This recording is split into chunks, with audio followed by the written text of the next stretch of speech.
City news के प्रायोजक हैं water valley NH28 Sherpur Muzaffarpur. नमस्कार, मैं दाऊद। सिटी न्यूज मुजफ्फरपुर में आप सभी दर्शकों का स्वागत है। खबरों की ओर बढ़ने से पहले आइए नजर डालते हैं आज की मुख्य सुर्खियों पर। हेडलाइन के प्रायोजक हैं आवासीय उज्जवल विद्यापीठ। बच्चों के भविष्य के लिए एक कदम हमारे साथ बढ़ें।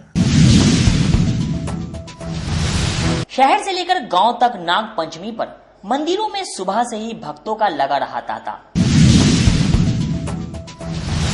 गृह रक्षा वाहिनी प्रशिक्षण मैदान में 10 जिलों के 190 प्रशिक्षित होमगार्ड के जवानों का हुआ पारण परेड।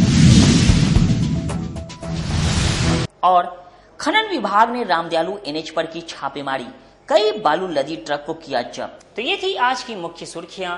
अब खबरें विस्तार से। शहर से लेकर गांव तक नाग पंचमी पर सभी मंदिरों में सुबह से ही भक्तों का तांता लगा रहा।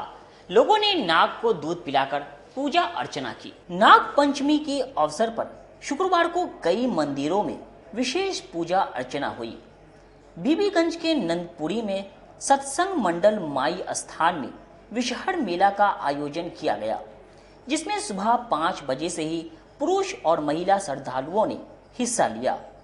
मंदिर के पुजारी बाबा भूपेंद्र तत्वर्षी ने कहा कि आदि काल से ये मान्यता है कि नाग पंचमी के दिन नागराज का जन्म हुआ था। उनकी पूजा से नागराज लोगों के कष्ट रूपी विष को हर लेते हैं, यानी आत्मसात कर लेते हैं, जिससे भक्तों को सुख और यश की प्राप्ति होती है। उन्होंने बताया कि माई स्थान में इस मेले का आयोजन 1975 से ही हो रहा है। उसी समय पंचू भगत और सोनेलाल भगत ने इस मंदिर की स्थापना कराई थी।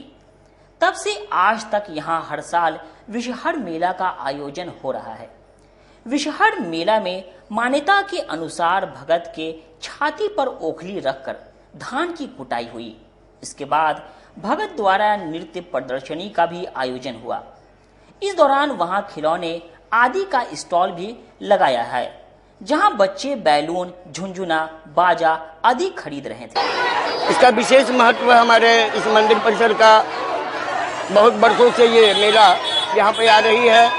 आज का विशेषता ये है कि लोग भगवान नागराज को दूध लावा चढ़ाते हैं, ब्रह्म की पूजा करते हैं, माँ जगदम्बा का विषहर माई का पूजा करते हैं, अपनी मनोकामना को पूर्ण करते हैं। आज के दिन हमारे भगत ने, उनकी टोली के द्वारा भगत के सीने पर ओखली रखा गया, मूसल से धान कूटा गया और उस धान से बनी हुई खीर का भोग नाग देवता को लगा।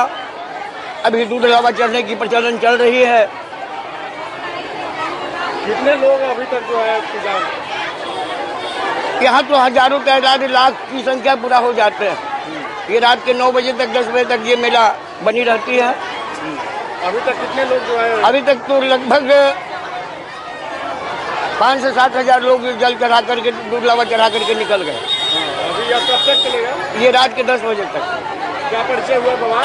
मैं इस मंदिर का आचार्य बाबा भूपेंद्र तत्वदर्शी के नाम से जाना जाता। गृह रक्षा वाहिनी प्रशिक्षण मैदान में 10 जिलों के 190 प्रशिक्षित होमगार्ड के जवानों का पारण परेड कराया गया।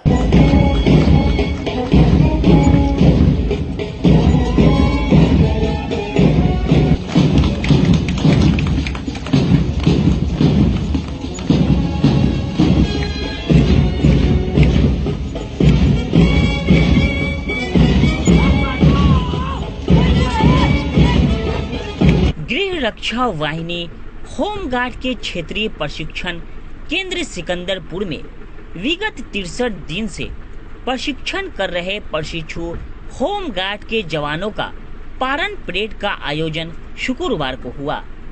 पारण परेड में कटिहार, अरवल, मुजफ्फरपुर, आरा, नवादा, भागलपुर, पटना, नौगछिया, शेखपुरा और मधुबनी जिला के 190 होमगार्ड के जवानों ने अष्टम जत्था बुनियादी प्रशिक्षण पारण परेड में भाग लिया। इसमें मुख्य अतिथि DM सुब्रत कुमार सेन उपस्थित रहे। होमगार्ड के जवानों के द्वारा काफी कम समय में ही परेड की तैयारी कर शानदार प्रदर्शन किया गया था।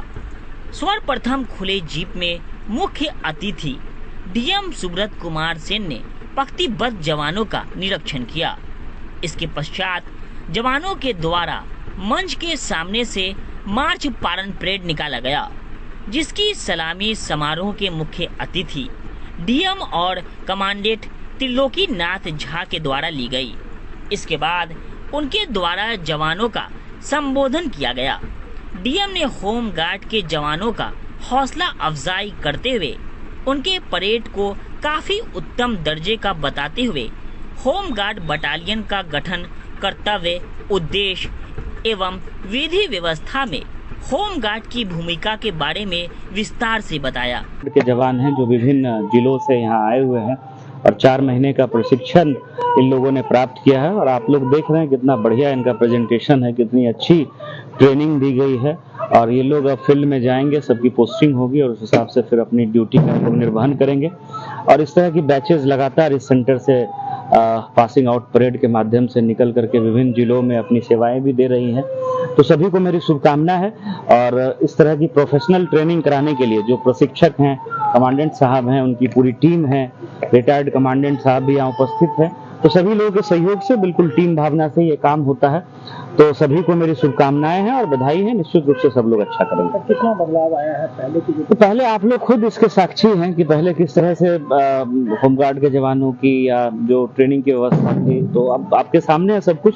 तो लगातार राज्य सरकार प्रयासरत है, गृह विभाग लगातार इस दिशा में सुविधाएं बढ़ाता चल रहा है, मानदेय भी काफी अच्छा हुआ है और जो होमगार्ड के जवान प्रशिक्षित होकर के निकलते हैं तो उनको बिहार पुलिस के रिक्रूटमेंट में भी जो है उनको अतिरिक्त मार्क्स वगैरह मिलता है, छूट मिलता है। तो ये काफी अच्छा प्रयास है विभाग का और सरकार का और इतने मोटिवेटेड सब लोग जो भी यहाँ महिलाएं हो या पुरुष हो, सब लोग काफी मोटिवेटेड हैं। तो सभी को मेरी शुभकामनाएं। मुसहरी प्रखंड के नरौली के किसान स्टार फ्रूट की खेती कर किसानों को इसकी खेती करने की प्रेरणा दे रहे हैं। मुजफ्फरपुर अपनी खास पहचान शाही लीची के कारण देश दुनिया में जाना जाता है। लीची के साथ ही यहाँ के किसान कई विदेशी फलों को भी अपने बगीचों में लगाकर अच्छी कमाई कर रहे हैं।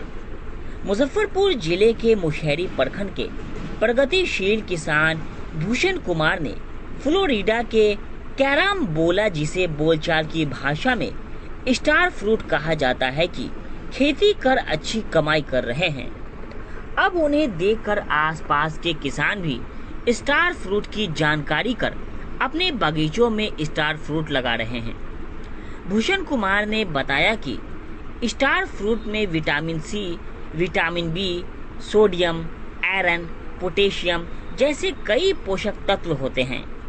इसमें कैलोरी की मात्रा कम होती है जबकि फाइबर अधिक। यही कारण है कि यह फल बुखार से लेकर डायबिटीज और कैंसर तक में कारगर होता है। स्टार फ्रूट में कैल्शियम सबसे अधिक होता है, जिससे आपको स्ट्रोक और कार्डियक अरेस्ट का खतरा कम होता है।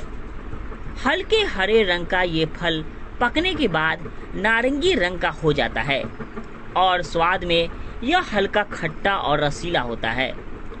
स्टार फ्रूट खाने में काफी स्वादिष्ट होता है। यही कारण है कि यह भारत में काफी पसंद किया जाता है। ये फल सालों भर होता है और इसे देश के किसी भी हिस्से में आसानी से उगाया जा सकता है। फिलहाल स्टार फ्रूट का थाई वैरायटी सबसे अधिक चलन में है, क्योंकि इसका फल काफी मीठा होता है और इसमें सालों भर फल लगते हैं। उन्होंने बताया कि स्टार फ्रूट की खासियत है कि ये पौधा काफी तेजी से बढ़ता है और इसे आप किसी भी मौसम में लगा सकते हैं। पौधा लगने के 40 से 45 दिनों के बाद इसमें फूल आने लगते हैं और फलों को पकने में 45 से 60 दिन लगते हैं। उन्होंने इसका पौधा पश्चिम बंगाल से मंगाकर लगाया था और अब इसके कलम लगाकर आसपास के किसानों को भी इसे लगाने के लिए प्रोत्साहित कर रहे हैं। भूषण कुमार से स्टार फ्रूट के बारे में जानने पहुंचे रहुआ के किसान राजेंद्र शाह ने बताया कि लीची से साल के 2 महीने में ही आमदनी होती है और 10 महीने उसकी देखभाल करनी पड़ती है, जिससे लाभ कम होता है इसलिए लीची के साथ स्टार फ्रूट की बागबानी करना चाहते हैं, जिसकी जानकारी लेने के बाद अपने बगीचे में लीची के साथ अब स्टार फ्रूट की भी बागबानी करेंगे। हम अपने बाग में बहुत सारे वैरायटी लगा चुके हैं, उसमें एक स्टार फ्रूट भी है, उसको भी लगवा दिए। जो इसको देख रहे हैं जो कैसा फलता है, तो फलने में बहुत अच्छा फलना है इसका। साल में 2 से 3 बार इसका फलन के लिए आ जाता है। आपको अपने भी खाते हैं, लोगों को खिलाते हैं, बेच भी लेते हैं और आसपास के लोग को भी बता रहे हैं। हाँ, बता रहे हैं। इसमें सबसे पहले कैल्शियम का मात्रा बहुत ज्यादा पाया गया। इसे हार्ट वाले लोगों के लिए, ब्लड प्रेशर, बीपी, सारे लोग जब इसका सेवन करेंगे तो उनके सारे बीमारी में रोकथाम ये करते हैं। स्टार फ्रूट में वो पावर है। बाजार उपलब्ध है? बाजार में मार्केट में माल नहीं है, सामान नहीं है अभी। नाम क्या होगा? हमारा नाम भूषण सिंह। कितने वर्षों से मतलब खेती करते हैं? हमारा बचपन से शौक है मैंने पौधे लगाने का। आइडिया कैसे है कि विदेशी फल मुजफ्फरपुर? ये तो जानकारी मिलने के बाद जो है कि हम लोग हर पर ध्यान लगाते हैं जहाँ कौन चीज कहाँ से मिल रहा है। अभी ड्रैगन फ्रूट इस सब का भी खेती अपने यहाँ चलना चालू हो गया है। इसकी जानकारी लेने के लिए हम रहुआ से आए हैं। हाँ, हमें सोचे हैं जो लोग के देखे हैं, तो जैसे हम भी जैसे हमारे पौधा इस बगल लगाएं, फायदामंद चीज़ है हाथ के लिए, और सब जैसे मैंने कहा बीमारी के लिए जैसे बहुत फायदामंद चीज़ है, इसलिए मैंने हमसे ध्यान में देखे हैं, हम भी लगाया। लगातार दूसरी बार स्पेन को हराकर भारत ने पेरिस ओलंपिक में कांस्य पदक जीत इतिहास रचा। लगातार दूसरी बार स्पेन को 2-1 से हराकर भारत ने पेरिस ओलंपिक में कांस्य पदक जीत लिया। इसका मतलब ये है कि भारतीय हॉकी सही दिशा में है और इंडियन हॉकी के सुनहरे दिन भी अब फिर से लौट आया है। बिहार के हॉकी कोच मनोज कुमार का कहना है कि इसे भविष्य के लिहाज से देखें तो कहा जा सकता है कि भारतीय हॉकी के आने वाले दिन यकीनन बेहतर होंगे। ये भी तय है कि पटरी से उतरा हुआ हमारा राष्ट्रीय खेल फिर से अपने पुराने दिनों की ओर लौटने लगा है। उम्मीद करनी चाहिए कि भारतीय हॉकी में अब पैसा आएगा और ये लोगों के दिलों की धड़कन बनेगी। राष्ट्रीय स्तर के खिलाड़ी विकास यादव का कहना है कि इस जीत से हॉकी की लोकप्रियता और आम जनता के बीच उसकी दीवानगी की जगह बेशक क्रिकेट ने ली थी, लेकिन ऐसा नहीं है कि हॉकी की अहमियत हमारे लिए कम हुई है। यकीनन सफलता और लोकप्रियता के बीच एक रिश्ता होता है। जब हम सफल होते हैं, जीत हासिल करते हैं, तो यकीनन खेल प्रेमियों के बीच लोकप्रियता और जुड़ाव की कड़ियां भी मजबूत होती चली जाती है। वहीं दूसरे खिलाड़ियों का कहना है कि भारतीय हॉकी ग्रास रूट लेवल पर जिंदा हो रही है। भारतीय हॉकी की जो नर्सरी गायब हो गई थी, उसे फिर से बहाल करने का जो कार्यक्रम पिछले वर्षों में शुरू हुआ था, वो रंग दिखाने लगा है। 70 और 80 के दशक तक शहरों के मैदानों में लोग खूब हॉकी खेलते हुए मिल जाते थे। पिछले 3-4 दशकों में इसका लोप हो गया। उसकी जगह हर गली मोहल्ले में क्रिकेट नजर आने लगी। उम्मीद करनी चाहिए कि अब हॉकी भी इसी तरह नजर आएगी। बहुत खुशी है, इंडिया आगे भी अच्छा करेगी। ये तो अभी ब्रांच लगा है, आगे गोल्ड रहेगी जी। आप लोग भी दिन रात मेहनत करते हैं, पसीना बहाते हैं, क्या जी। कुछ है? हम लोग भी देश के लिए खेलना चाहते हैं, ओलंपिक खेलना चाहते हैं। एक प्लेयर का सपना होता है कि वो भी देश के लिए कुछ करे, अपने देश के लिए जी। लोग हॉकी खेलना बहुत कम पसंद करते हैं। लेकिन लोग क्या लगता है कि आप लोग हाँ, अभी अब धीरे धीरे अब हॉकी के लिए प्रेमी बढ़ते जा रहे हैं। पहले लोग कम देखते थे, अभी धीरे धीरे फिर बीच में हॉकी का क्रेज थोड़ा बढ़ते जा रहा है, लोग खेलना पसंद करते हैं लोग देखते हैं, जानते हैं, तो आप लोग भी इंस्पायर होते हैं कि जी। हमारे followers उनके बारे में पूछते हैं तो अच्छा लगता है सुन के कि हॉकी के बारे में लोग पूछ रहे हैं, काफी चीजें। बहुत ज्यादा खुशी मिलती है। क्या नाम है? मेरा नाम विकास यादव, राष्ट्रीय प्लेयर मुजफ्फरपुर। बहुत कुछ, बहुत ज्यादा प्रैक्टिस करते हैं यहाँ पर। 3 साल हो गया। कहाँ कहाँ खेले? लगातार अच्छे हैं। बीच में हम कुछ परिस्थिति थी ऐसी कि टीम खराब खेली, नहीं तो हॉकी भारत का महान खेल है, हमेशा महान रहेगा, आगे भी महान रहेगा। अच्छा, हॉकी को लेकर के जैसे किसान खेल वगैरह फॉलोअर अच्छा देखा जा रहा है आमतौर पे कम देखा जा रहा है, क्या कारण कोई कारण नहीं, चकाचौंध की दुनिया है, क्रिकेट को जुआ बना दिया। क्रिकेट में, हॉकी और क्रिकेट में यही अंतर है? क्रिकेट हीरोइन है, एक फैशन मॉडल है, और हॉकी हमारी गृहिणी है, हमारे घर की माँ बहन, बस अंतर यही है। तो लोग जितने भी है लोग हैं उधर आकर्षित होते हैं, हमारी तरफ आकर्षित होते हैं, बात यही है। समय लग रहा है कि बदलेगा फिर अब हॉकी के वैसे ही दिन जो 28 के समय एकदम नहीं लेंगे। जो सही लोग हैं वो हॉकी को अभी भी आइडियल मानते हैं और हॉकी को प्रेम करते हैं। कितने खिलाड़ी अपने यहाँ प्रैक्टिस करते हैं और क्या प्रैक्टिस की जरूरत है? अरे हमारा स्टेट गवर्नमेंट का यहाँ एकलव्य ट्रेनिंग सेंटर है, जो राज्य सरकार इन्हें खाने का, रहने का, पढ़ने का, चिकित्सा का हर एक सुविधा प्रदान करती है। और हमारा शेड्यूल टाइमिंग बदलता रहता है। इसे जनरल जो है हमारा 2 घंटा सुबह और 2 घंटा शाम का ट्रेनिंग शेड्यूल रहता है, उसमें हर तरह से इसकी प्रैक्टिस कराई जाती है अच्छा खेलने की। खिलाड़ियों की क्या यहाँ पर अवसर रही है?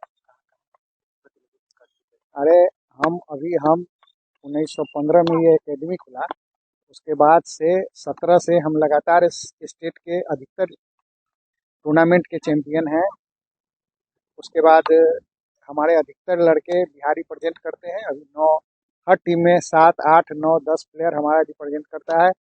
अभी 3 लड़का नेशनल ईस्ट जोन के कैंप के लिए सिलेक्शन हुआ है। हमारे यहाँ से लड़का रिक्रूटमेंट हो रहा है, बहाली में जा रहे हैं। मारवाड़ी युवा मंच संस्कृति शाखा की ओर से एक निजी विवाह भवन के सभागार में सिंघारा कार्यक्रम का आयोजन किया गया। मारवाड़ी युवा मंच मुजफ्फरपुर संस्कृति शाखा के द्वारा शाहू रोड मंगलम अपार्टमेंट के सामने स्थित एक रेस्टोरेंट में सावन सिंधारा कार्यक्रम का आयोजन किया गया, जिसमें महिलाओं ने कई प्रकार के गेम खेला, लजीज व्यंजनों का आनंद लिया और सावन के गीतों पर जमकर डांस भी की। शाखा की सहायक मंत्री गरिमा अग्रवाल ने कहा कि यह कार्यक्रम हमारी संस्था से हर साल आयोजित किया जाता है, जिसमें हम लोग काफी मौज मस्ती करते हैं और गेम खेलते हैं। मौके पर कार्यक्रम संयोजिका का पूजा खेताना, गरिमा अग्रवाल, मीडिया प्रभारी दीपिका जजोदिया सहित संस्था से जुड़ी दर्जनों महिलाएं मौजूद रहीं। मैं मारवाड़ी युवा मंच मुजफ्फरपुर संस्कृति शाखा की शाखा मंत्री हूँ। आज हम लोगों ने तीज कार्यक्रम का आयोजन किया है। यह कार्यक्रम हमारी शाखा की तरफ से हर साल किया जाता है। यह कार्यक्रम बटीडो के ऊपर पटना फूडी के कॉन्फ्रेंस हॉल में किया गया है। इस कार्यक्रम में हम लोगों ने काफ़ी लजीज व्यंजन का लुत्फ उठाया, बहुत सारे गेम्स खेले, सबके बीच में मेहंदी और गिफ्ट्स का वितरण किया गया। बहुत सारे बच्चों, महिलाओं ने बहुत आनंद लिया इस प्रोग्राम में। हाँ, गेम रखा गया था, 2-3 हम लोगों ने गेम रखा था। हाँ, उन सबको पुरस्कारित भी किया गया है जो लोगों ने गेम में जीता है, बच्चे और महिला दोनों। त्रिदेव बोल बम सेवा समिति की ओर से बाबा गरीबनाथ का भव्य महाश्रृंगार किया गया। त्रिदेव बोल बम सेवा समिति की ओर से बाबा गरीबनाथ मंदिर में भव्य महाश्रृंगार का आयोजन किया गया, जिसमें टीम के सभी सदस्य उपस्थित रहे। भोलेनाथ का श्रृंगार और महाआरती बाबा गरीबनाथ मंदिर के महंत अभिषेक पाठक के द्वारा किया गया। मौके पर अभिषेक पाठक ने बताया कि सबसे पहले बाबा का स्नान और विशेष पूजन कर दूध, दही, घी, शहद और अन्य सामग्री से बाबा का स्नान कराया गया। फिर अलग अलग तरीके के पूजन की गई। उसके बाद कई तरह के फूलों से बाबा गरीबनाथ का भव्य श्रृंगार किया गया। इस दौरान इसे देख श्रद्धालु मंत्रमुग्ध और भाव विहूर हो गए। इस दौरान बाबा गरीबनाथ नगरी हर हर महादेव के नारे से और गूंज उठी। उसके बाद बाबा के दर्शन के लिए आए भक्तों ने बाबा के मनोरम रूप का दर्शन किया। उसके बाद बाबा की महाआरती की गई, जिसे देख भक्त भाव विहूर हो गए और चारों तरफ हर हर महादेव के नारे लगने लगे। कि आज त्रिदेव बोल बम सेवा समिति की ओर से बाबा गरीबनाथ जी का महाश्रृंगार किया गया है। सबसे पहले तो दूध, दही, घी, मध, शक्कर से बाबा का स्नान करा के, फिर चंदन का लेप लगा के, उसके बाद फूल से महाश्रृंगार किया गया है। और त्रिदेव बोलबम सेवा समिति जो है, ये अपने आप में एक अनोखा सेवा समिति है, जो कि कवड़ियों का हो, आम भक्तों का हो, या आए दिन किसी भी तरह का आपदा विपदा, खुशी दुखी, हर एक चीज में त्रिदेव बोलबम सेवा समिति के एक सदस्य तत्पर रहते हैं, खड़े रहते हैं। और खास करके हमारे विकास गुप्ता जी, सोनू चौहान जी, उज्जवल जी, ये लोग का तो बात ही अनोखा हो। और हमारे बाबा के प्रिय भक्त और शहर के जाने माने चिकित्सक माननीय श्री गौरव वर्मा जी का बहुत बहुत धन्यवाद, जिन्होंने श्रृंगार में सम्मिलित भी हुआ और सहयोग भी किया। बाबा गरीबनाथ की कृपा, बाबा गरीबनाथ की कृपा समस्त पदाधिकारी और सदस्य पे बना रहे। देखिए, आज त्रिदेव बोलबम सेवा समिति के तत्वाधान महाश्रृंगार बाबा का किया गया है। बाबा गरीबनाथ धाम के आज मंदिर प्रांगण में सैकड़ों की श्रद्धालु लोग की उपस्थिति रही है। हम लोग बाबा गरीबनाथ से ये कामना करते हैं कि पूरा हमारा मुजफ्फरपुर सुख शांति समृद्धि बढ़े, हमारे मुजफ्फरपुर का वैभव बढ़े, हमारे मुजफ्फरपुर का स्वर्णिम भविष्य और स्वर्णिम विकास हो। यही कामना के साथ हम लोग आज बाबा गरीबनाथ मंदिर प्रांगण में बाबा गरीबनाथ का हम लोग महाश्रृंगार आरती कराए हैं। और हमारे आदरणीय मुख्य पुजारी एक ही बात कहेंगे कि महादेव के नगरी में है, महादेव के द्वार पे है, बाबा गरीबनाथ के द्वार पे है। और सबसे बड़ा सौभाग्य की बात है, त्रिदेव बोलबम सेवा समिति के जितने भी श्रद्धालु भक्त, जितने भी कार्यकर्ता है, सब लोगों ने मिलकर बाबा के दरबार में आकर जयकारा लगाया है। क्या नाम हो गया? मेरा नाम सोनू चौहान, उपाध्यक्ष। मुसहर भुइयां संघ का समाहरणालय परिसर स्थित धरना स्थल पर चौथे दिन भी आमरण अनशन जारी रहा। 9 सूत्री मांगों को लेकर विगत 3 दिनों से राष्ट्रीय मुसहर भुइयां संघ का जिला समाहरणालय परिसर स्थित धरना स्थल पर आमरण अनशन जारी है। चौथे दिन शुक्रवार को संघ के जिला अध्यक्ष जितेंद्र कुमार माझी ने खुदीराम बोस स्मारक स्थल से दंडवत करते हुए जिला अधिकारी कार्यालय तक पहुंचकर जिला अधिकारी को ज्ञापन सौंपा। मौके पर जिला अध्यक्ष जितेंद्र कुमार माझी ने कहा कि हमारी जो मांग है वो नई नहीं है। हम लोगों ने पिछले साल 23 सितंबर को इन्हीं मांगों को लेकर 7 दिन तक धरना प्रदर्शन किया था, जिसके बाद जिला अधिकारी ने आश्वासन दिया कि आपकी मांगों को माना जाएगा। लेकिन 1 वर्ष बीत जाने के बाद भी हमारी एक भी मांगों पर विचार नहीं किया गया, जिसके फलस्वरूप हम लोग एक बार फिर से जिला अधिकारी के समक्ष आमरण अनशन कर रहे हैं। अब जब तक हम लोगों की मांगों को मान नहीं लिया जाता है, तब तक हम लोगों का ये आमरण अनशन समाप्त नहीं होगा। भैया, हम लोग 9 सूत्री मांग को लेकर के 6 तारीख से अनिश्चित काल के लिए अनशन पर बैठे हुए हैं। जो 9 सूत्री मांग मेरा है वो नई मांग नहीं है। वर्ष 2023 के 28 सितंबर 2023 को इसी मांग को लेकर के न हम लोग अनशन किया था। 7वां दिन में अनशन टूटा था। जिला पदाधिकारी के द्वारा आश्वासन दिया गया था कि जो आपको जायज़ मांग है उस पर हम कार्रवाई करेंगे। हम लोगों ने अनशन तोड़ दिया और 1 साल होने जा रहा है। एक भी कार्रवाई, एक भी बिंदु पर, एक भी मांग पर कोई कार्रवाई नहीं। मेरे साथ प्रशासन के द्वारा बहुत बड़ी छल किया गया, मुझे बहुत बड़ी ब्लैकमेल किया गया। तो आज क्या कर रहे हैं आप? और आज चौथा दिन है मेरा, प्रशासन की ओर से कोई नहीं अभी तक आया। तो हम घोषणा कर दिए कि भाई खुदीराम बोस स्मारक स्थल से लेकर के और डीएम कार्यालय तक साष्टांग दंड यात्रा करके हम लोग ज्ञापन सौंपेंगे। उसके बाद फिर वार्ता होगी, मांग पूरी कार्रवाई की होगा तो ठीक है, नहीं तो फिर हम लोग आकर अनशन पर बैठेंगे। आज भी महादलित प्रताड़ित हो रहे हैं, बहुत प्रताड़ित हो रहा, बहुत वाला इस समाज के कोई सुनने वाला नहीं है। कई सारे दलित नेता हैं और आज़ादी के बाद इस समाज सबसे निचले पौधान पर बैठा हुआ है। आप जिस दलित नेता की बात करते हैं वही लोग शोषण करने का काम कर रहा है। जो दलित नेता है, अगर दलित के प्रति उलट करके पीछे थोड़ा सा भी देखता, थोड़ा सा भी कोशिश करता, तो इस समाज को ये दुर्दशा नहीं होता। आपको पता है, आप जानते हैं, जो भी दलित नेता है, विधानसभा हो, लोकसभा हो, कभी मुसहर समाज की बात उठाते हुए सुना। मुजफ्फरपुर वरीय पुलिस अधीक्षक राकेश कुमार ने क्राइम मीटिंग कर हर हाल में अपराध पर रोक लगाने का टास्क सभी थानेदारों को दिया। मुजफ्फरपुर के एसएसपी राकेश कुमार ने शुक्रवार को क्राइम मीटिंग के दौरान हर हाल में अपराध पर अंकुश लगाने का आदेश थानेदारों को दिया है। उन्होंने थानेदारों को क्षेत्र में 112 द्वारा पेट्रोलिंग और गश्ती पर विशेष नजर रखने के लिए कहा गया। साथ ही इस दौरान लूटपाट, हत्या सहित अन्य संगीन कांडों में कार्रवाई का अपडेट लिया। बैठक में प्रत्येक थानों के लंबित केसों की समीक्षा की गई। इसके बाद सभी थानेदारों को लंबित केसों के निष्पादन को लेकर लक्ष्य दिया गया। गंभीर कांडों में फरार चल रहे शातिरों की सूची बनाकर गिरफ्तारी का निर्देश भी दिया गया। वहीं सिटी एसपी अवधेश दीक्षित ने बताया कि आज की क्राइम मीटिंग में खासकर साइबर क्राइम से निपटने की जानकारी सभी थानेदारों को दी गई। आज एसएसपी सर के द्वारा क्राइम मीटिंग वो किया गया था, चेयर किया गया था, जिसमें सभी मुजफ्फरपुर जिले के सभी थानाध्यक्ष, सभी अंचल निरीक्षक, सभी पुलिस उपाधीक्षक रैंक के ऑफिसर्स और बाकी अन्य जो जितने भी कंसर्न लोग हैं उनको सबके अगले 1 महीने के लिए ब्रीफ किया गया था। और ब्रीफिंग में अलग अलग चीज़ें, मेनली भारतीय न्याय संहिता का कैसे एनफोर्समेंट करना है, क्या क्या उसमें चैलेंजेस और उन सब के बारे में डिस्कशन किया गया। ERSS जो 112 की नई गाड़ियाँ आई हैं उनको कैसे और अच्छे से कारगर किया जाए ताकि आम लोगों में जो रेस्पॉन्स टाइम हमारा कम हो और हम लोगों तक जल्दी से जल्दी पुलिस इमरजेंसी की सिचुएशन में पहुंच सके।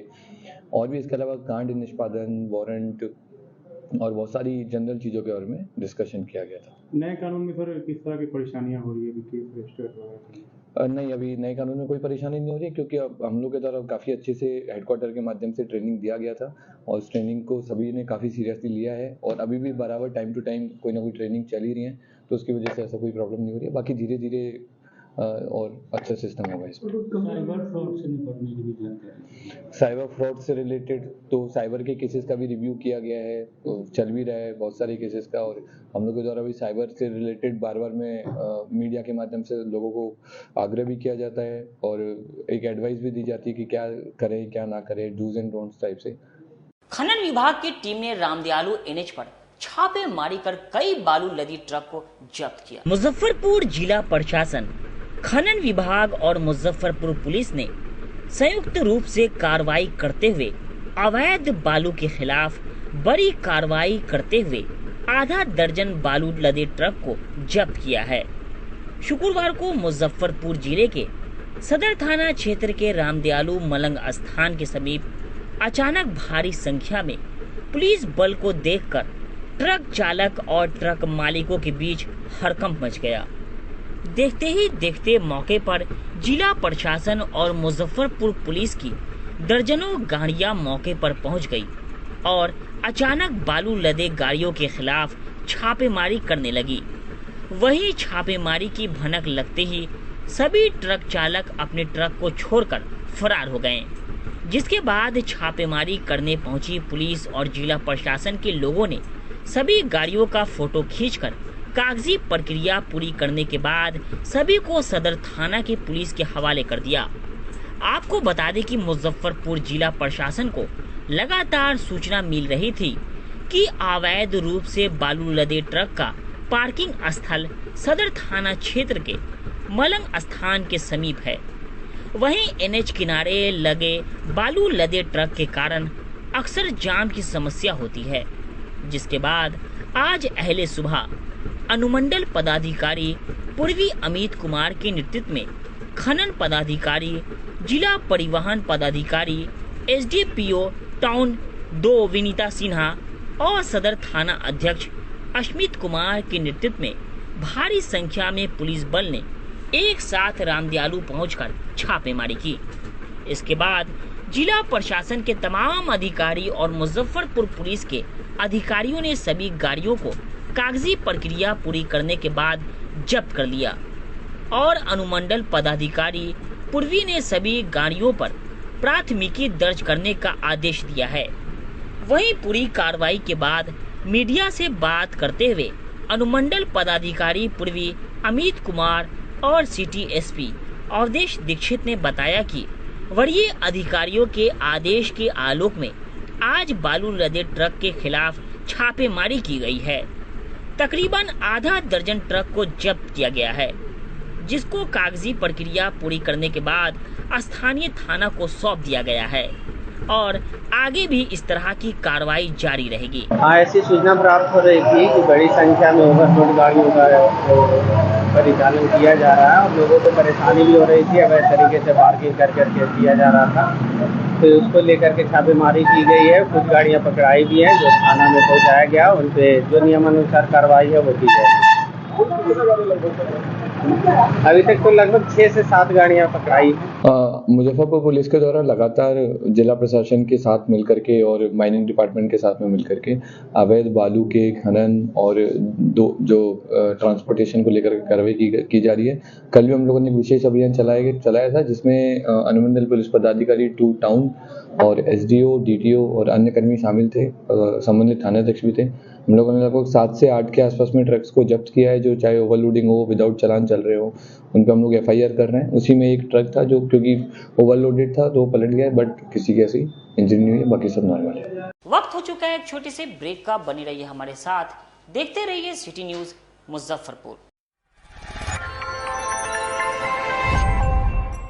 23 वर्षों से उच्च गुणवत्ता की शिक्षा दे रहे हैं एशिया के सबसे बड़े इंडस्ट्रियल हब स्थित Badr university of emerging sciences and technology, जो चंडीगढ़ से मात्र 30 किलोमीटर की दूरी पर स्थित है।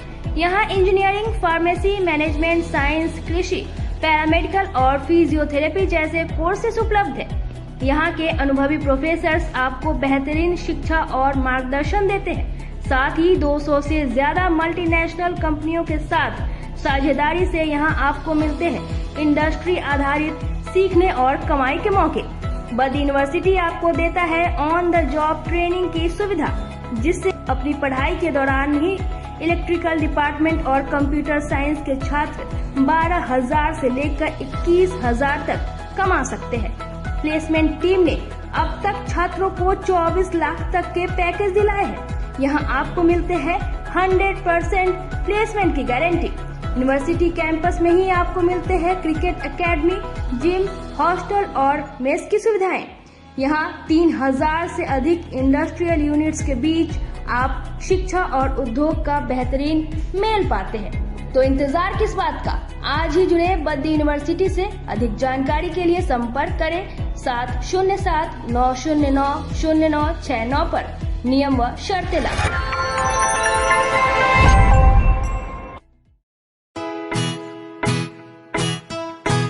लगातार 10 वर्षों से विभिन्न परीक्षाओं में सर्वश्रेष्ठ परिणाम। हम हैं आवासीय उज्ज्वल विद्यापीठ मुजफ्फरपुर। इस स्कूल में सर्वश्रेष्ठ कोचिंग पैटर्न से बच्चों को पढ़ाया जाता है। प्ले से 10वीं तक की पढ़ाई स्वच्छ वातावरण में कराई जाती है। यहाँ आधुनिक छात्रावास की व्यवस्था है। उज्ज्वल विद्यापीठ का मुख्य उद्देश्य रामकृष्ण मिशन, नवोदय नेतरहाट, सैनिक स्कूल, सिमुलतल्ला गुरुकुल, सिंधिया कन्या विद्यालय जैसे अनेक भारतवर्ष के प्रतिष्ठित विद्यालयों में कुशल, प्रशिक्षित, अनुभवी एवं शहर के सर्वश्रेष्ठ शिक्षकों द्वारा तैयारी कराई जाती है। 1.5 एकड़ में फैला इस स्कूल का वातावरण काफी शांत है। Free computer classes, science lab और स्मार्ट क्लासेस है। साथ ही इंडोर और आउटडोर गेम की भी व्यवस्था है। तो अपने बच्चों के लक्ष्य के सपनों को पूरा कराना चाहते हैं तो आज ही आवासीय उज्ज्वल विद्यापीठ में अपने बच्चों का नामांकन करवाएं। हमारा पता है पोखरिया पीठ, अतरदा, मुजफ्फरपुर और हमारा कॉन्टेक्ट नंबर है 9708 351851 और हमारा दूसरा नंबर है 8797122397 या फिर आप हमें कांटेक्ट कर सकते हैं 8409996658 पर। अपने सपनों के आशिया को दे एक नई पहचान माँ भवानी डेकोर प्राइवेट लिमिटेड के साथ, जो है ऑथराइज्ड डिस्ट्रीब्यूटर ऑफ कजारिया। देश की मिट्टी से बनी टाइल से देश को बनाते हैं और जहाँ मिलती है सभी प्रकार के Indian and imported granite, marble, sanitary एवं कोटा स्टोन का अनोखा एवं आकर्षक संग्रह। माँ भवानी डेकोर प्राइवेट लिमिटेड मतलब a complete floor solutions. New 0 mile Dadar road, Muzaffarpur. Call 9934753111।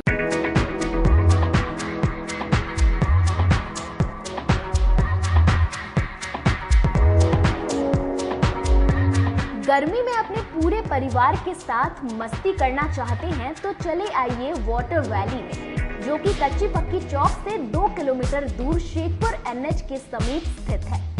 शहर के लोग यहाँ मोटरसाइकिल और कार से काफी आसानी से पहुँच सकते हैं। यहाँ आप अपने परिवार के साथ फुल मस्ती कर सकते हैं।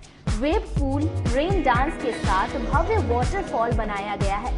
छोटे बच्चों के लिए कई प्रकार के स्लाइड्स बनाए गए हैं, जहां बच्चे अपनी मस्ती में डूब जाएंगे। इसके अलावा खाने पीने के लिए बेहतरीन सुविधाएं उपलब्ध है, जहां पूरे परिवार के साथ व्यंजनों का लुत्फ उठा सकते हैं। तो देर मत कीजिए, गर्मी में मस्ती उठाने के लिए वाटर वैली तुरंत पहुंचे। हमारा पता है water valley NH 28, Sherpur, Muzaffarpur. हमारा कॉन्टैक्ट नंबर है 6202584955। उत्तर बिहार का पहला नीलकमल एक्सक्लूसिव शोरूम खुल गया है आपके अपने शहर में। नीलकमल इंडिया की फेवरेट फर्नीचर ब्रांड है।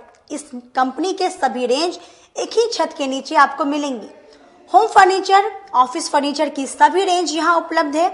कंपनी का एक्सक्लूसिव शोरूम होने के कारण 40% तक की विशेष छूट मिल रही है। इसके अलावा 0% इंटरेस्ट के साथ बैंक से फाइनेंसिंग की भी सुविधा उपलब्ध है। तो देर मत कीजिए, एक बार हमारे यहाँ अवश्य पधारे।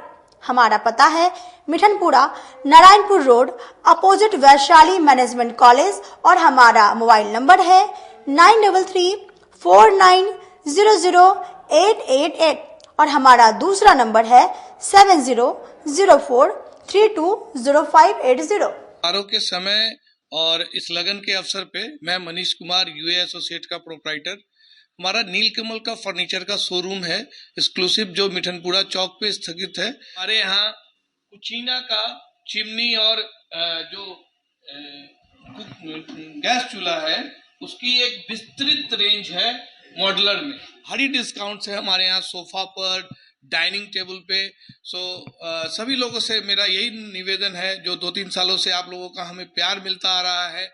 हमारे यहाँ फिनांस की भी एक अच्छी व्यवस्था है और इस त्योहारों के अवसर पे हम चाहेंगे कि एक बार हमारे यहाँ पधारे और हमारे ऑफर्स का लाभ ले और हर खरीदारी पे हम लोग एक सुनिश्चित उपहार भी दे रहे हैं। ब्रेक के बाद एक बार फिर से आप सभी दर्शकों का स्वागत है।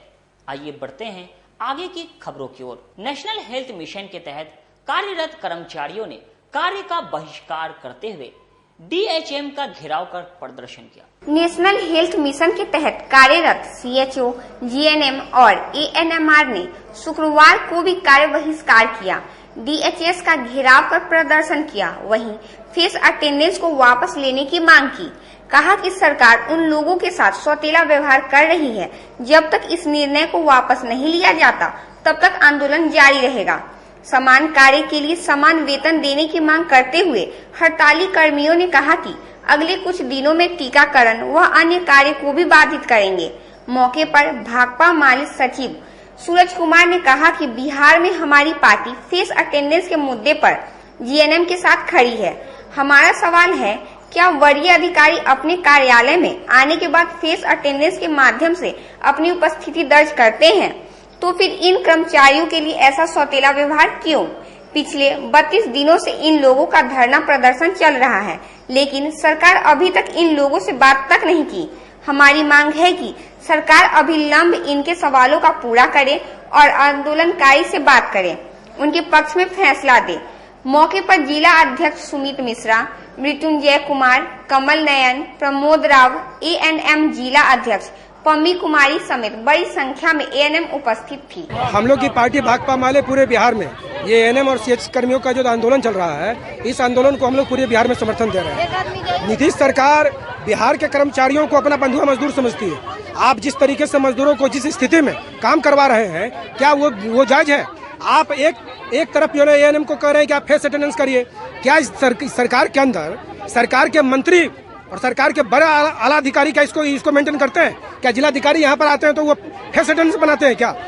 ये नहीं चलेगा। बिहार के अंदर में लगातार बिहार की सरकार जो है कर्मचारियों को तंग और तबाह कर रही है। एक छोटा सा सवाल है, क्यों हमारा फेस अटेंडेंस बनवाया जा रहा है? वही स्वास्थ्य विभाग में जो दूसरे कर्मचारी हैं उनको वो तो नहीं बना रहे हैं, तो आप इनसे क्यों बनवा रहे हैं? आप सुदूर इलाके में काम करने के लिए भेजे हुए हैं, कैसे बनेगा फेस अटेंडेंस?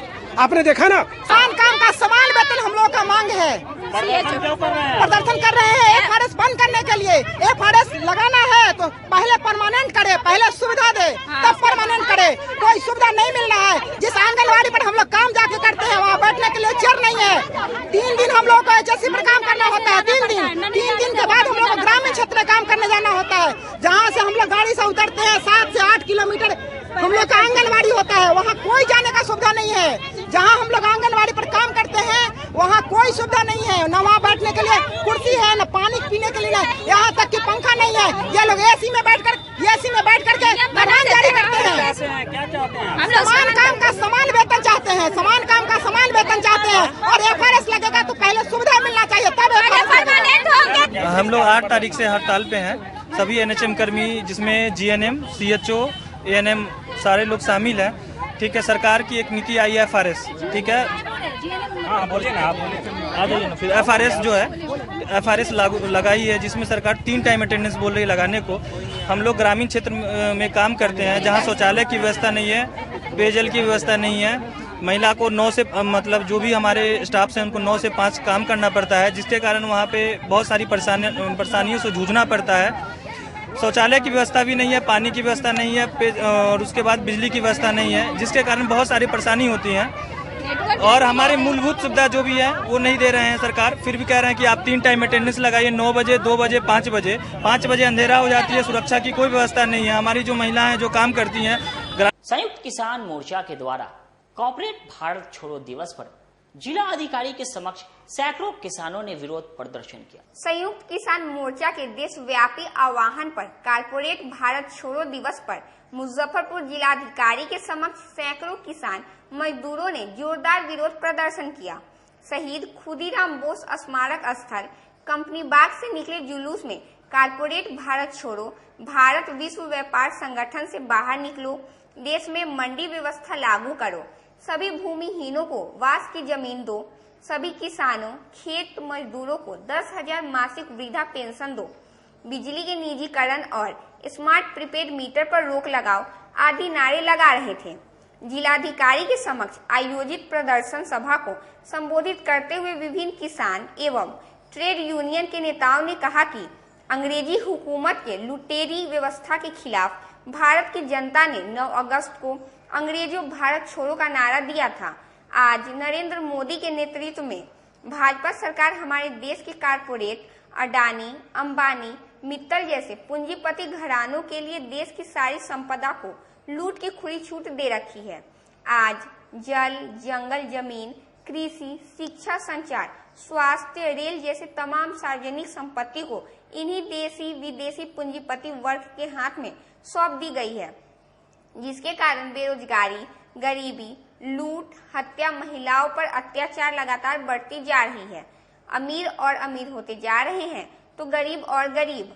संयुक्त किसान मजदूर आंदोलन निर्मित इस लुटेरी व्यवस्था को ध्वस्त करना ही तमाम समस्याओं का एकमात्र इलाज है। इसीलिए संयुक्त किसान मोर्चा आज कॉर्पोरेट भारत छोड़ो दिवस मना रही है। से जो कार्यक्रम हो रहा है यह अखिल भारतीय संयुक्त किसान मोर्चे का फैसला 10 जून को हुआ था दिल्ली में।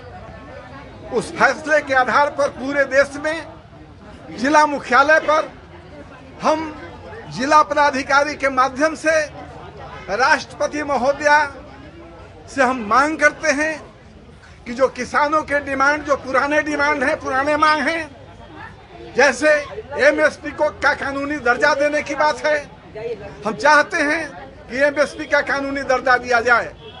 हमारा डिमांड है कि जो लोग किसान आंदोलन में मारे गए हैं उनको शहीद का दर्जा दिया जाए और उनको उनका स्टैचू, उनका स्मारक बनवाई जाए।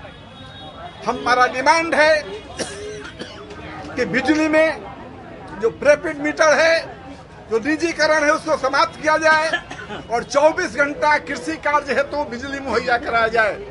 हमारा डिमांड है कि बिहार के अंदर जो बाजार समिति था, मंडी था, उस मंडी को समाप्त कर दिया बिहार सरकार ने। हमारा डिमांड है कि मंडी व्यवस्था को पुनः चालू किया जाए। इस तरह से 12 सूत्री मांगों को लेकर के हम जिलाधिकारी के माध्यम से महामहिम राष्ट्रपति महोदया को हम ज्ञापन दे रहे हैं। और हम आगे आने वाले दिनों में हम संयुक्त मोर्चा का जो फैसला है, ऑल इंडिया फैसला है कि अक्टूबर नवंबर से पुनः हम दिल्ली की ओर मार्च करेंगे। विश्व हिंदू परिषद ने प्रेस वार्ता कर बांग्लादेश में हो रही हिंसा को लेकर अपनी नाराजगी व्यक्त की। विश्व हिंदू परिषद ने शुक्रवार को प्रेस वार्ता कर बांग्लादेश की वर्तमान स्थिति पर चिंता व्यक्त की। विश्व हिंदू परिषद के प्रांत अध्यक्ष उत्तर बिहार प्रांत के संजीव सिंह ने कहा कि पड़ोसी बांग्लादेश हिंसा और अराजकता से ग्रसित है। निर्वाचित प्रधानमंत्री के त्यागपत्र देने और देश छोड़ने के बाद अराजक तत्व हावी हो गए हैं और कानून व्यवस्था सर्वथा निष्प्रभावी हो चुकी है। इस अराजक स्थिति में वहां के अतिवादी जिहादी तत्वों ने हिंदू समाज का बड़े पैमाने पर उत्पीड़न शुरू कर दिया है। संजीव सिंह ने कहा कि बांग्लादेश में पिछले कई दिनों से हिंदू अल्पसंख्यकों के धार्मिक स्थानों, व्यवसायिक प्रतिष्ठानों और घरों को नुकसान पहुंचाया गया है। पूरे बांग्लादेश में हर जिले में यह विभत्स कुकृत्य होने की सूचना है। कट्टरपंथियों के निशाने से शमशान तक नहीं बचे हैं। मंदिरों को भारी क्षति पहुंचाई गई है। बांग्लादेश में शायद ही कोई जिला बचा हो जो इनकी हिंसा व आतंक का निशाना न बना हो। समय समय पर निरंतर अंतराल पर होने वाले ऐसे दंगों का ही परिणाम है कि बांग्लादेश में हिंदू जो विभाजन के समय 32% थे, अब 8% से भी कम बचे हैं और वे भी लगातार जिहादी उत्पीड़न के शिकार हैं। विहिप अध्यक्ष ने कहा कि बांग्लादेश में हिंदुओं के घर, मकान, दुकान, ऑफिस, व्यावसायिक प्रतिष्ठान व महिलाएं, बच्चे व उनकी आस्था और विश्वास के केंद्र मंदिर तक सुरक्षित नहीं है। वहां पीड़ित अल्पसंख्यक हिंदुओं की हालत बद से भी बदतर होती जा रही है। यह स्थिति अत्यंत चिंतनीय है। उन्होंने कहा कि विश्व समुदाय की यह जिम्मेदारी है कि बांग्लादेश में अल्पसंख्यकों की सुरक्षा व उनके मानवाधिकारों की रक्षा के लिए प्रभावी कार्यवाही करे। संजीव सिंह ने कहा कि निश्चय ही भारत इस परिस्थिति में आंखें मूंदकर नहीं रह सकता। भारत ने परंपरा से ही विश्व भर के उत्पीड़ित विस्थापितों की सहायता की है। विश्व हिंदू परिषद ने भारत सरकार से यह आग्रह किया है कि वह बांग्लादेश में अल्पसंख्यकों की सुरक्षा के लिए हर संभव कदम उठाए। आज विश्व हिंदू परिषद उत्तर बिहार प्रांत के द्वारा जो ये प्रेस वार्ता का आयोजन किया गया है, यह बांग्लादेश में हिंदुओं एवं अल्पसंख्यकों की सुरक्षा को सुनिश्चित करने के लिए एक आह्वान के तौर पे इस वार्ता का आयोजन किया गया है। जैसा कि विगत कुछ दिनों से हम सब देख रहे हैं कि बांग्लादेश की जो राजनीतिक स्थिति है वो काफ़ी अराजक स्थिति में बदल गई है। वहाँ का ये आंतरिक विषय है। वहाँ की सरकार ने आरक्षण संबंधित कुछ निर्णय लिया जिसका वहाँ की जनता ने विरोध किया। विरोध जन आंदोलन में परिवर्तित हो गया और वहाँ की निर्वाचित प्रधानमंत्री को देश छोड़ करके भागना पड़ा। तो ये जो कुछ भी है वो तो वहाँ का आंतरिक विषय है। लेकिन आज के समय में वहाँ पे हिंदुओं एवं अन्य अल्पसंख्यकों के साथ जो क्रूरता किया जा रहा है उससे इन अल्पसंख्यकों और हिंदुओं का तो कोई वास्ता नहीं था। ये राजनीतिक परिस्थिति थी। राजनीतिक परिस्थिति को वहाँ की जनता अपने स्तर से, लेकिन इसमें अब इन लोगों ने वहाँ की जो बहुसंख्यक जनता है उसने हिंदुओं एवं अल्पसंख्यक समुदाय को, उनके प्रतिष्ठानों को, उनके परिवारों को, उनके घरों को, उनके मंदिरों को, उनके पूजा स्थलों को, गुरुद्वारों को निशाना बनाना शुरू कर दिया है। यहाँ तक कि शमशान को भी नहीं छोड़ा गया।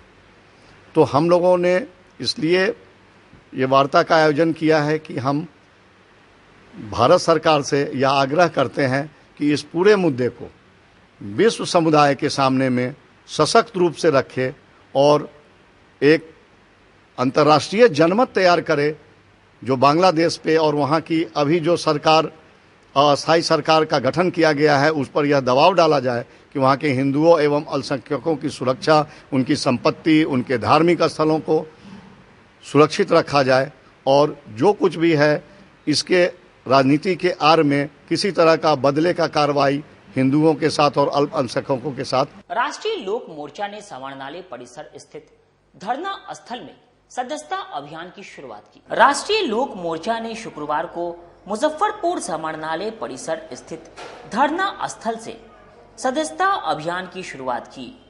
मौके पर जिला प्रधान महासचिव दिलीप कुशवाहा ने कहा कि पार्टी के राष्ट्रीय अध्यक्ष उपेंद्र कुशवाहा के आदेश पर आज बिहार के सभी जिला मुख्यालय में सदस्यता अभियान चलाया जा रहा है। इसी कड़ी में मुजफ्फरपुर में भी सदस्यता अभियान चलाया जा रहा है, जो प्रखंड स्तर पर प्रखंड अध्यक्ष के नेतृत्व में चलाया जा रहा है। इसका शुल्क मात्र 5 रुपए रखा गया है। जिला प्रधान महासचिव ने कहा कि चूंकि हमारी पार्टी नई है और चुनाव आयोग के दिशा निर्देश के अनुसार नई पार्टी को संगठनात्मक चुनाव कराना जरूरी होता है, इसलिए हम लोग सदस्यता अभियान चलाकर जिला स्तर पर संगठन चुनाव कर पार्टी को मजबूत करने का काम कर रहे हैं, जिसका असर आपको आने वाले विधानसभा चुनाव में देखने को मिलेगा। विधानसभा चुनाव में हमारी पार्टी पूरी मजबूती के साथ चुनाव लड़ेगी। आज पार्टी सुप्रीमो आदरणीय श्री उपेंद्र कुशवाहा जी के आह्वान पे पूरे बिहार में राष्ट्रीय लोक मोर्चा पार्टी की ओर से यह सदस्यता अभियान चलाया जा रहा है, जो आज मुजफ्फरपुर जिला इकाई के द्वारा मुजफ्फरपुर में भी जिला मुख्यालय पे सदस्यता अभियान 9 अगस्त क्रांतिकारी दिवस मनाया जाता है। उसी दिन शुरुआत यानी कि जो है सो सदस्यता अभियान किया गया है, जो हमारी पार्टी की ओर से प्रत्येक प्रखंड स्तर पे, पंचायत स्तर पे प्रखंड अध्यक्ष के नेतृत्व में ये सदस्यता अभियान चलाई जाएगी। और सदस्यता अभियान में सदस्य शुल्क मात्र 5 रुपया रखा गया है, जो हमारी पार्टी नई पार्टी गठन हुई है और चुनाव आयोग का एक ये शेड्यूल है, जो नई पार्टी रजिस्ट्रेशन होने के बाद पार्टी को जो है सो लंगट सिंह कॉलेज स्थित ड्यूक हॉस्टल को फिर से खोलने के लिए समाज सेवियों का एक प्रतिनिधि मंडल ने कॉलेज के प्राचार्य को ज्ञापन सौंपा। लंगट सिंह कॉलेज स्थित ड्यूक छात्रावास समेत अन्य छात्रावास को फिर से खुलवाने को लेकर समाज सेवियों का एक प्रतिनिधि मंडल ने शुक्रवार को कॉलेज के प्राचार्य से मिलकर एक ज्ञापन सौंपा। इस ज्ञापन के माध्यम से उन्होंने मांग किया कि कॉलेज परिसर स्थित ड्यूक छात्रावास समेत अन्य छात्रावास को फिर से चालू करवाया जाए। प्राचार्य ने उनकी बातों को गंभीरता से लिया और इसी सत्र में ड्यूक छात्रावास को फिर से खुलवाने का आश्वासन दिया। मौके पर समाज सेवी सावन पांडे ने कहा कि कॉलेज के छात्रावास बंद रहने से निर्धन छात्रों को काफी तकलीफ हो रही है। उन्हें ज्यादा कीमत देकर बाजार में रूम लेकर रहना पड़ रहा है। इसलिए आज हम लोगों ने प्राचार्य से मिलकर कॉलेज परिसर स्थित सभी छात्रावासों को खुलवाने का ज्ञापन प्राचार्य को सौंपा है। हम इसके लिए प्राचार्य को धन्यवाद भी करते हैं कि उन्होंने हमारी बातों को गंभीरता से लेते हुए इसी सत्र में ड्यूक छात्रावास को फिर से चालू करने का आश्वासन दिया है। एलएस कॉलेज के ड्यूक छात्रावास से संबंधित हमने सभी बड़े भाइयों को, सावन बाबू को, सभी लोगों को हमने आमंत्रित किया कि चलिए प्रिंसिपल साहब से मिलना है, इस संदर्भ में बात करना है। इससे पहले सुने गए सारी बात को नकारते हुए प्राचार्य साहब ने हम लोगों को पूर्ण इसी सत्र में आश्वासन दिया है हॉस्टल चालू कराने के लिए, और उनका बहुत बहुत धन्यवाद, बहुत बहुत आभार। ऐसी हम कल्पना नहीं किए थे कि हम लोग जाएंगे, मिलेंगे और हम लोगों को आश्वासन मिलेगा कि हाँ हॉस्टल इसी सत्र से चालू होगा। बहुत बहुत धन्यवाद। छात्रावास बंद होने से कितने बच्चों को परेशानी हो रही है? बहुत बच्चों को परेशानी है। दरअसल इस कैंपस में 3 छात्रावास है, ड्यूक हॉस्टल, लंगट हॉस्टल और न्यू हॉस्टल। यह तीनों का एप्लीकेशन उनको हम लोगों ने दिया है और उन्होंने कहा है कि पहले ड्यूक हॉस्टल चालू कराते हैं, उसके बाद लंगट हॉस्टल और न्यू हॉस्टल को भी चालू कराएंगे। हम लोगों ने भी यह भी कहा है कि आपके रहते भर में अगर यह चालू हो तो ज्यादा सराहनीय होगा। इसके लिए आपको बहुत बहुत धन्यवाद। छात्रावास खुलने से कैसे छात्रों को सुविधा मिलेगी? देखिए, हमने उनको कहा है कि आप अपने तरीके से जो योग्य बच्चे हों, नामांकन उन्हीं का किया जाए। हर लोगों का कहना था कि यहाँ अभ्रंश बच्चे हो जाते हैं, रैगिंग ज्यादा लेते हैं, बच्चों को टॉर्चर ज्यादा करते हैं, जिससे पढ़ाई की क्षति होती है। अच्छे बच्चे पढ़ के यहाँ से निकले, हॉस्टल की भी उनको सुविधा मिले। हम सब मिलके चाहेंगे कि जो साल में 10 बच्चे और 4 बच्चियाँ, 40 बच्चियों के लिए भी हम हॉस्टल की व्यवस्था कर रहे हैं और 100 बच्चे लोगों का भी अगले सत्र से उसमें नामांकन एडमिशन भी के लिए प्रयासरत हैं। सुपरिटेंडेंट, असिस्टेंट सुपरिटेंडेंट चुना जा रहा। गर्ल्स हॉस्टल में 40 का ही जगह व्यवस्थित कर पा रहे हैं, उसको मेस का इंतजाम अलग उस सब हॉस्टल से करना होगा। हम सब मिलके चाहते हैं जो गरीब घर के भी बच्चे आए, पढ़ें अनुशासित होके, लेकिन कैंपस में जो छात्र छात्राएं हैं वो अनुशासित रहते हुए कोशिश अवश्य करें जो दूसरा भी आए वो भी यहाँ से खुशी महसूस करके जाए। ऐसा ना हो जो उसको लगे कि हमको टॉर्चर किया जाएगा, हमको रेगिंग किया जाएगा। इस ढंग का जो माहौल कोडियल रिलेशन इस कैंपस में बना है, ये आगे भी बना रहे। ये नहीं जो हम बच्चे शिक्षक कर्मचारी के किसी व्यवहार से दुखी होके वो लोग फिर कॉलेज जो आते हैं वो आना छोड़ दें। हम चाहेंगे वो लोग भी ऐसा करें जो वो ब्रांड एम्बेसडर मेरे कॉलेज के हॉस्टल के बच्चे बने, और वो एक गाइड के रूप में जो कोई पार्क में भी घूमने आए उसको भी परेशानी ना हो। सदर अस्पताल में अब मरीजों को नहीं लगना होगा लंबी लाइनों में, एक स्कैन से लग जाएगा नंबर। सदर अस्पताल में अब मरीजों को लंबी कतार में खड़ा नहीं होना पड़ेगा। अस्पताल प्रशासन ने ऐसी व्यवस्था की है कि मरीज महज QR कोड स्कैन करने के बाद टोकन हासिल कर लाइन में लगे बिना सीधे OPD में डॉक्टर के पास पहुंच जाएगा। इस पूरी प्रक्रिया को पेपरलेस बनाया गया है। मरीजों के परिजन इस व्यवस्था से अपना समय बचा सकेंगे। वहीं अस्पताल प्रबंधक आसानी के साथ भीड़ नियंत्रण कर सकेंगे। आपको बता दें कि सदर अस्पताल में सुविधाएं बढ़ने के साथ ही मरीजों की तादाद एक महीने में 35 से 40 हजार तक पहुंच चुकी है। देखिए, ये भव्या ऐप है। जिनके पास स्मार्टफोन है वो भव्या ऐप स्टोर से डाउनलोड करके और उसके QR कोड एप्लीकेशन पर जाएंगे और जो सामने QR कोड है उस पर QR रीडिंग करने के बाद आधार कार्ड से जो लिंक्ड मोबाइल नंबर है उस पर उनका OTP आएगा। OTP देते ही उनका यहाँ का पुर्जा, सदर हॉस्पिटल का पुर्जा का जो टोकन नंबर है वो उनके मोबाइल पर आ जाएगा। उस टोकन नंबर मिलने के बाद वो हमारा जो काउंटर है उस पर जाएंगे और उनको किस डॉक्टर से मिलना है उसका रूम नंबर मिल जाएगा और वो सीधे रूम नंबर जाएंगे। इससे फायदा क्या है कि उनको अनावश्यक 2-3 घंटे जो लाइन में लगना पड़ता है वो नहीं लगना पड़ेगा। और आगे हम यह भी व्यवस्था कर रहे हैं कि डायरेक्ट उनको रूम नंबर मिल जाए। अगला जो एप्लीकेशन होगा तो उसमें काउंटर पर भी जाना नहीं पड़ेगा। घर बैठे QR कोड से अपना डॉक्टर का रूम नंबर और डॉक्टर भी वो सेलेक्ट कर सकते हैं कि किस डॉक्टर का क्या टाइमिंग है, हमको कब दिखाना है। तो ये सारी सुविधाएं ऑनलाइन एप्लीकेशन होने से भविष्य में मरीजों को अत्यधिक सुविधा। खबरों का सिलसिला यहीं होता है समाप्त। अब मुझे और मेरी पूरी न्यूज टीम को दीजिए इजाजत। कल फिर मिलेंगे आपसे शहर की तमाम खबरों के साथ। नमस्कार।